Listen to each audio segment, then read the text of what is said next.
Bonjour à tous. Donc, je voulais réagir dans ce nouvel épisode de Parlons d'immigration avec Maxime Lapointe, avocat. Réagir sur la réforme qui va toucher quand même assez durement les étudiants étrangers. Donc, on a vu les nouvelles annoncées par Marc Miller, un communiqué de presse qui date du 22 janvier, dans lequel on vient dire qu'on va réduire de 35% par rapport à 2023 le nombre de permis d'études. Donc, on va les plafonner. Et que le plafond va être attribué par province. Et après ça, c'est les provinces qui vont répartir le quota entre leurs établissements d'enseignement désignés. Donc déjà là, il faut comprendre que pour une demande de permis d'études, il y a 3 autorisations à aller chercher quand on est au Québec, 2 quand on est à l'extérieur.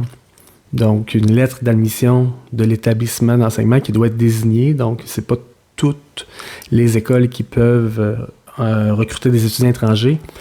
Il y a eu un resserrement il y a déjà au moins 5 ans, parce qu'à l'époque, une école privée de francisation pouvait, exemple, faire des permis d'études pour 2-3 mois, donner des cours de français, puis là, ça fonctionnait plus aux yeux d'Immigration Canada, justement. Donc, on sentait déjà le stratagème venir, disons. Et là, on vient resserrer un peu... surtout les collèges privés. Donc, on va le voir un peu plus bas. Mais bon, premièrement, on cape les demandes et les 3 étapes. Quand on est au Québec, une lettre d'admission. Ensuite, un certificat d'acceptation du Québec pour études. Et ensuite, le permis d'études à l'extérieur du Québec. Lettre d'admission, permis d'études. La capacité financière, la preuve, la démonstration financière à faire est augmentée au 1er janvier par le gouvernement. Donc, il y a eu des annonces qui ont été faites au mois de décembre. Et là, il y a des nouvelles annonces. Donc, bon, finalement, on vient contrôler l'immigration des étudiants étrangers. On l'avait vu venir quand même depuis quelques jours. C'est des mesures de 2 ans. Et là où ça fait quand même mal, et on ne le voit pas beaucoup passer dans les médias, donc le but de la sortie aujourd'hui, c'est de parler de 2 ajustements pour le permis de travail post-diplôme, entre autres. Là. Donc, les étudiants qui font partie d'un collège privé qui est autorisé à offrir des programmes d'études d'un collège public affilié, donc les établissements, les collèges privés, on ne pourra plus, malheureusement, bénéficier du permis de travail post-diplôme à partir du 1er septembre 2024. Et c'est un peu la répétition de ce qu'on a vu au Québec à la suite du scandale des étudiants indiens étrangers qu'il faut comprendre, payaient 50 000 $ environ US pour se faire vendre un chemin d'immigration d'études via un collège privé au Québec et qui permettait d'avoir un permis de travail post-diplôme qui, lui, nous permettait de travailler et demander la résidence permanente ailleurs au Canada. Donc là, ça va être partout au Canada, les collèges privés, les permis de travail post-diplôme. Donc, ça veut dire que le but, c'est de faire une demande de résidence permanente dans le programme Entrée Express, exemple, qui demande un cours au Canada et une preuve d'emploi, une durée. Donc, si on n'a plus de permis post-diplôme, exemple, on ne voudra plus faire ce cours-là dans un collège privé. Donc, il va y avoir un effet dissuasif qui est quand même majeur. Et la deuxième mesure qui est quand même importante aussi, c'est pour les permis de travail ouverts pour les épouses. Donc, historiquement, une épouse peut accompagner un étudiant étranger et il y avait évidemment des stratagèmes justement qui étaient vendus à l'international de dire, bon, ben, un de vous deux dans le couple va s'inscrire pour un DEP bidon et l'autre aura un permis de travail ouvert pour travailler. Et là, c'est seulement les programmes d'études supérieures qui pourront avoir le permis de travail ouvert pour les épouses. Là.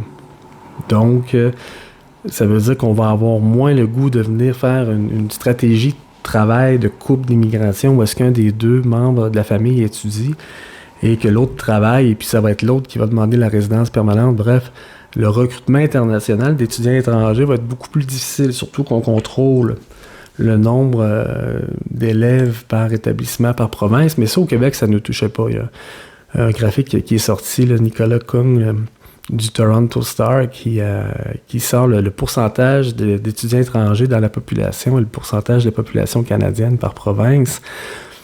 Et exemple, au Québec, on représente 22% de la province en termes de population, mais on va chercher 12% des étudiants étrangers de tout le Canada. Exemple, l'Ontario, ils sont 39% de la population canadienne, mais ils vont chercher 51% de toute l'immigration temporaire d'étudiants étrangers. Et la Colombie-Britannique, ils sont 13,8% et ils vont chercher 20%. Donc, c'est ces provinces-là qui vont être le plus lourdement touchées. Là.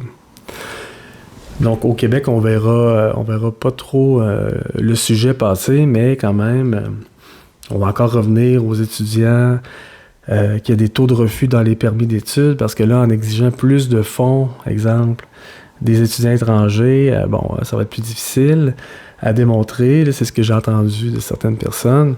Et aussi, pour la résidence permanente, on pourra regarder dans les prochains jours les résultats des demandes déposées dans le programme de l'expérience québécoise depuis la réforme du mois de novembre, où les étudiants étrangers peuvent déposer sans expérience de travail. Donc, on a favorisé fortement les étudiants étrangers. Ça, c'est ce qu'on dit à tout le monde, mais dans la réalité, on s'est donné une compétence en matière de refus de traiter des demandes si le requérant est en défaut de son statut temporaire au Canada. Exemple, j'étudie avec un permis d'études de niveau universitaire, mais j'ai décidé d'aller faire un DEP, ou exemple, j'ai un permis de travail de soudeur, puis j'ai décidé que j'étais mécanicien industriel ou je travaille pas de permis. Donc, les taux de refus au stade de la sélection permanente au Québec vont augmenter fortement, et on voit déjà dans l'Association des avocats en droit de l'immigration des cas qui commencent à être documentés. Moi, j'en vois au bureau aussi des gens qui ont dit vous ne qualifierez plus à la résidence permanente, vous avez fait des erreurs dans votre dossier. Donc, c'est le prochain sujet à médiatiser là, après les réformes pour les étudiants étrangers. Je trouvais que c'était pertinent de venir compléter quand même un peu le débat, parce que certains chroniqueurs politiques vont dire qu'on y va pas assez fort, puis tout ça. Mais si on est capable d'être dissuasif à la source, ça ne fonctionnera pas votre plan qu'on voudrait vous vendre à 50 000 $ US. C'est ça qui fait que l'immigration est souvent vendue comme un produit à l'international, et ça fait des débordements au niveau du nombre de demandes. Si on ne contrôle pas régulièrement le type de demande qu'on reçoit, par exemple, si on reçoit 50 dossiers identiques dans une même enveloppe, d'une adresse d'un pays à l'international, on peut douter que c'est peut-être un consultant non réglementé qui monte les dossiers. Donc, il faudrait un peu fouiller d'où viennent les dossiers. Au même titre que les demandeurs d'asile, il faudrait peut-être les questionner quand ils arrivent au Canada. Est-ce qu'il y a quelqu'un qui vous a aidé à faire la demande de visa de visiteur? C'était quoi le but de la visite dans votre demande? Et est-ce que vous avez payé pour avoir accès à ce qui ressemble beaucoup à une stratégie de venir demander l'asile au Canada, finalement? Et on aura déjà plus de réponses, parce que tout ce qui traîne, ça lie, et quand même, à tous les jours, il y a beaucoup de demandeurs d'asile qui entrent, et on peut pas freiner ça du jour au lendemain, mais ce serait quand même intéressant de comprendre le type de requérant. Les taux de refus, disons, les taux d'acceptation des demandes d'asile sont environ 62%. Donc, il y a quand même beaucoup de vrais dossiers, mais alors, en fait, il y a une discrétion aussi de l'agent. Il y en a peut-être qui passent free, mais il y a beaucoup de dossiers qui sont des vrais demandeurs d'asile, c'est pas ça le point. Mais ça, c'est le sujet beaucoup du gouvernement de la Coalition Avenir Québec. Donc, tous les partis politiques actuellement préparent la rentrée la semaine prochaine, et on a vu tous les sujets d'immigration, mais on n'a pas vu deux partis vraiment politiques avoir le même sujet, donc ça devient difficile de débattre. Donc, je vais être plus présent dans les prochains jours pour commenter l'actualité et contrôler des fois même les paroles de certains de nos politiciens ou journalistes. Belle journée!